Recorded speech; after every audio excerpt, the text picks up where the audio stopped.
Anti-Semitism is the line, for me, that cannot be crossed. When that happens, academic freedom demands academic responsibility.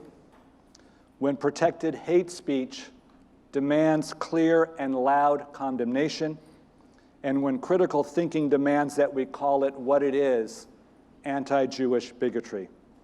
That's, dare I say it, when a Jewish studies professor becomes an activist, and this is what happened at SF State. What's happening at SF State is in some ways a microcosm of what's happening across the country.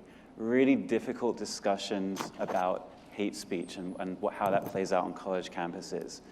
Difficult discussions about how groups relate to each other and how they should relate to each other. The difference at SF State is the role that the administration has or actually hasn't played in navigating and handling this situation. It hasn't said it's not okay to shout down groups because you don't agree with their views. They haven't said it's not okay to exclude groups altogether because of how we perceive of your viewpoints. Doesn't matter what their actual viewpoints are, it's the perception of their viewpoints. And so in that environment, currently it's Jewish students who are being actively discriminated against because when they walk into a room, they are assumed to have a certain viewpoint, and they are excluded on that basis. And that's enabling and actively enabling an environment of discrimination. Education in general is absolutely critical to making sure that we have a cohesive civil society.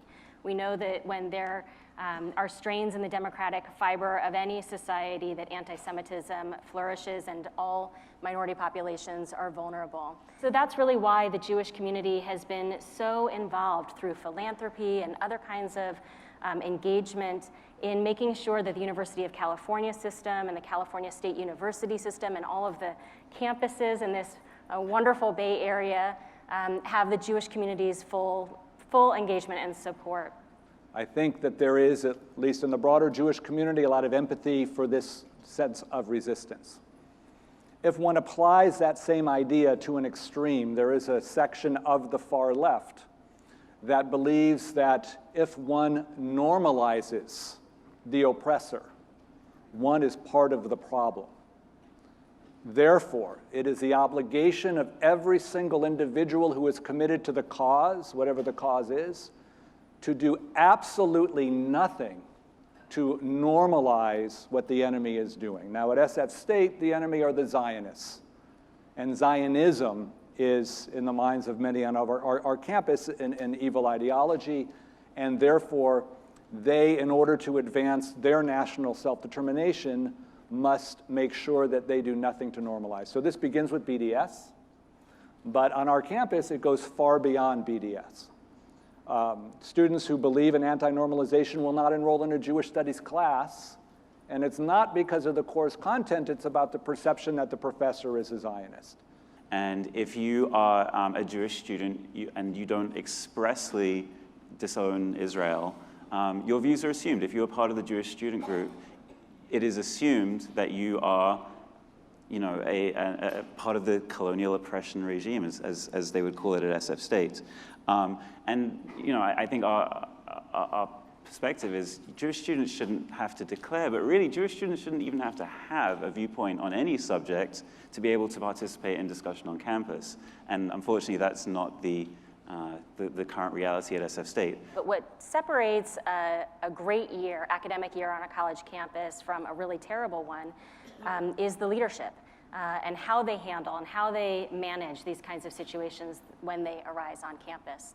So the community started to support all kinds of really wonderful things on this campus, the Jewish Studies Department, but in addition, programming and supportive services for vulnerable students, programs for formerly foster youth who now are beating every odd and succeeding in the university, and also programs for students, the overwhelming majority, I think, at SF State, who are the first in their families to go to college. Most important from the community perspective when dealing with campus issues is that we want the universities to hold themselves accountable to protecting their own mission, to promoting their own values, and to enforcing their own protocols that have to do with student safety on campus.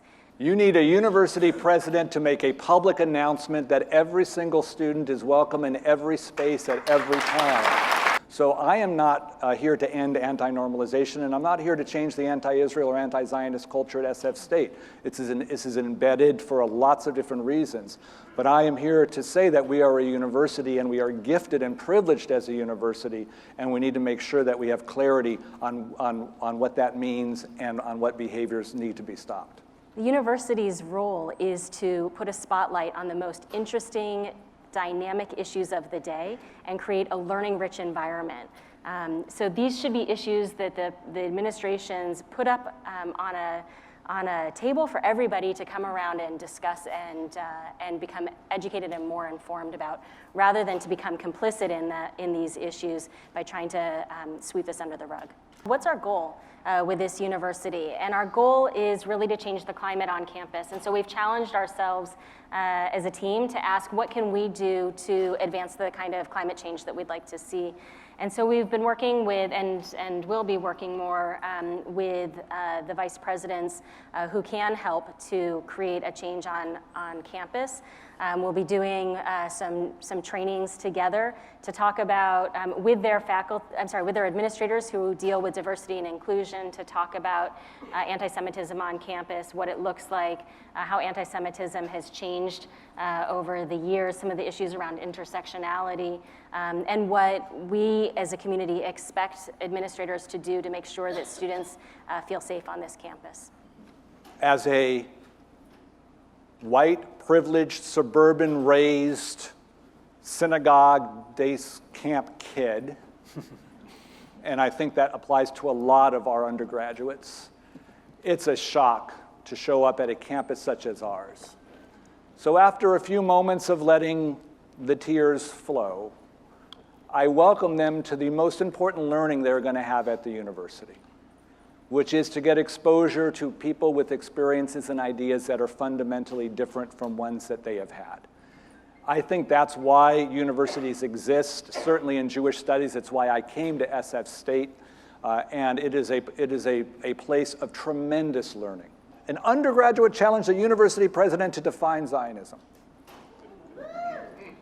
And the definition was the right of every Jew. And the student said to the president, "I've learned a lot of definitions of Zionism, but I haven't heard that one." And then the student said, "If you said that not all Zionists are welcome on campus, and you think that Zionism is the right of every Jew, then not all Jews are welcome on campus. That's anti-Semitic." We recognize that we each represent different constituencies, and that while we may not work in lockstep at every point, that we need to be coordinated and in communication with one another. And frankly, that there is real strength in employing every tool in our toolbox. And so there may be a time when ADL needs to step forward because it has a particular area of expertise and set of relationships, and we take turns with that. Notion of intersectionality, racial, gender, ethnic, religious identities. SF State is a center of identity politics. This is where every ethnic, racial, gender group gets to act in its own particularist goal. Jews have historically been part of that conversation, and this is my scholarly field now. The last 50 years, Jews have not been part of that conversation. So when the leadership group, met with the university president, I will tell you, and Doug Kahn's here because he was a little uncomfortable when I said this in front of him, this is Jewish power. We in the Jewish Studies department on campus brought in power to exert on an administration which was not moving. In the world of identity politics, that's perfectly acceptable. In terms of anti-Semitic tropes, that's really dangerous, because Jewish and power is an anti-Semitic trope. So I believe that we were being heard in an anti-Semitic expression of Jewish power and white privilege, when I intended to express ourselves as an intersectional group, which is expressing our ability to express ourselves as every single campus group does. The deep and systemic issue is around whiteness, power, and privilege, and intersectionality, at least on leftist campuses. So I think that the deep work that has to be done is to introduce Jews and Jewish students to that larger conversation and to engage all of the complexities that are there. And fortunately, I do think we have the law on our side to say, actually, when Jews express themselves for equal treatment, it doesn't really matter if that's Jewish power or not, it just has to be done as a matter of law. But that's where we work.